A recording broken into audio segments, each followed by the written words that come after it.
Greetings everyone, this is Charles with Phenomware. This is part 2 in a series discussing industries affected by computer science. In a prior video, we talked about what computer science is and why I feel it's important that we teach it. We also talked about the tech industry and the fact that it's booming with jobs for computer science majors. So in the next few videos, we'll hop on my computer and take a look at some of the articles I found. And these videos will showcase how computer science has advanced a few industries over the past decade. So let's get started. All right, so this one's my hot button. Talking about computer science and education. And this is not a topic where we're going to talk about how computer science has changed the classroom. Obviously, there are cases where it has, like with flipped classrooms, so websites created like Khan Academy where you can actually focus more so on teaching content that's on video, and then you can use that information like the analytics from students who are logged into their system to basically gauge the different levels of difficulty or the different levels of understanding with your students. And then you can focus more so on those students that are struggling in a particular area. I'm not really going into that. When I talk about computer science and education, I want to talk about the efforts that are being made in the United States, particularly to push computer science in the education field, or I should say in the schools. And so I'm going to read just a little bit. This is another long article. If you want to view everything, you can click this link and you can read it all. This is on eschoolnews.com. K-12 computer science education makes strides. So I'm only going to read some snippets that I've pulled out of the article. But it starts out by saying efforts to ramp up computer science education in K-12 schools have intensified across the nation, and with good cause. Most future jobs will require some form of computational thinking. In a 2016 Gallup report, 84% of parents, 71% of teachers, 66% of principals, and 65% of superintendents said they believe offering computer science is more important than or just as important as required courses such as math, science, history, and English. The report notes that U.S. students need more support from parents and stakeholders in advocating for computer science education. U.S. schools and districts need more qualified teachers and more funding to increase the likelihood of advancing computer science education at the rate needed to keep up with the workforce demands. Regardless of what fields students choose to go into, they'll build foundational skills and competencies from computer science classes to help them in the future, says Octavia Abel, who serves as computer science lead for ISTE. We believe computer science is a foundation for every student, and we want to create opportunities for every educator to build skills and competencies. So this is Octavia Abel stating this. So it's pretty amazing. And it's taken us a long time in the United States to actually realize this. There's a major shortage in computer science right now. More states are definitely focusing on making computer science education more accessible. So definitely take a look at this article if you're interested in learning more. They actually have a video that you can watch on code.org, who is on a mission to shine a light on the importance of teaching computer science and education. So definitely check out code.org as well. Next up, financial services. So I could have gone many directions, but I think it's fitting that I talk about cryptocurrency. And this one's got some controversy. This one's got some misunderstandings. And I myself didn't quite understand cryptocurrency when I first started studying it. And I can't really claim to be an expert at all, but I actually kind of get it now. And so I want to touch on it just a little bit, just to clarify if some people are confused about cryptocurrency. There's so many articles out there about cryptocurrency, and I really didn't know where to start. And this is just a Wikipedia article. and I just pulled a few things from it so I can read them off to you.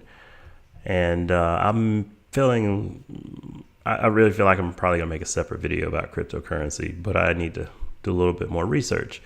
But I will say that cryptocurrency is a digital asset designed to work as a medium of exchange that uses strong cryptography to secure financial transactions, control the creation of additional units, and verify the transfer of assets. Because what I've learned about this whole process with cryptocurrency, they were out to solve one of the biggest problems there are in the financial industry is trading assets from one bank to another bank, or from one bank in one country to another country. The process is apparently more complicated with actual money and currency, and which they call fiat, F-I-A-T. You can look that up yourself. But cryptocurrency is obviously all digital, which is what throws a lot of people off. They don't understand, how can you have money that's not really physical? It's not tangible, so I don't get it. I don't trust it. It's probably something that's going to die off at some point. But I don't know. Obviously, you've heard of Bitcoin. So Bitcoin was first released as open source in 2009 and generally considered the first decentralized cryptocurrency. And since its release, over 4,000 altcoins, alternative variants of Bitcoin or other cryptocurrencies, have been created, which makes it even more risky for a lot of people, because it's like, wait, how do you create your own? How are these people creating their own currency out of nowhere? You shouldn't trust something like this. But I urge you to do the research. Obviously, there are some scams out there, but Bitcoin is here to stay, in my opinion.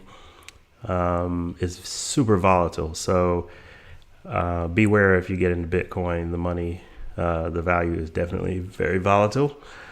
But I'm sure you've heard of cryptocurrency, and many people have their own opinions about this.